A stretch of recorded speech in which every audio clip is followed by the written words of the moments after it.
joianés, falamos o joianés. Sí. Aí a fala de joián tean perendiengue. Non é moi doado de falala, tean a súa cousa, non sitúe. Dice, o meu neato, aquí en vez de dicir o meu neto, dicimos o meu neato, ou, bueno, como esa, centos. Pés, non, aquí pies.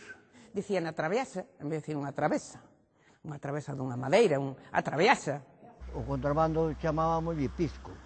Era de tudo. Chatarra, cobre... De verdad, viron a ela cambiar 5.000 pesetas no Nemesio.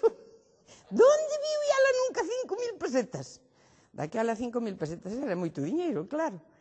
Cando chega a primavera e o campo está florido, se queres ovo de cuco, procura niño de pisco. Logo daqui tamén a xente iba moito a Castilla a traballar. Aquilo era terrible.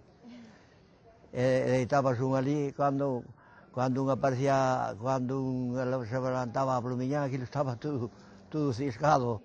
Andábamos por aí polos campos labrando as leiras. Tiña 11 anos cando estallou a guerra. E pasei as canutas. Non tiña irmán niñún na guerra, nin tiña pai niñún tampouco na guerra, pero de pouco servía. Tiñamos que pasar as canutas. Tanta pasou fome o que tiña diñeiro como o que non o tiña.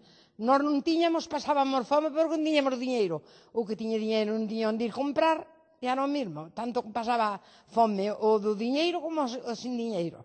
Fome, sí, a fome, sí. Porque se pasou fome, porque se pasou mal. Ben falado.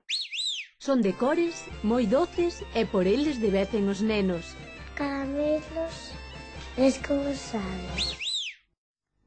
Xa ven que en Goián teño un galego ben peculiar, pero falamos do Goián que está á beira do río Miño, no concello de Tomiño, porque hai outros goiáns ou goiás que están no concello de Carballo, Porto do Son, no de Sarria ou no de Lalín. En Goián hai unha erva que lle chaman erganacáns. Vostedes saben que os cans, cando están estreñidos, comen erva. Pero hai unha erva que bota unha espiguiña parecida á do trigo, que os nenos xogan con ela a tiralos uns a outros e queda enganchada na roupa, e din que daí se inventou o velcro. Pois ben, se os cans comen esa erva, a ganan. Por iso lle chaman erganacáns. E en Goián tamén lle chaman muño, ou muiño. E por iso di o refrán, non hai regato sen muño, ni muñeira sen amor. Abur.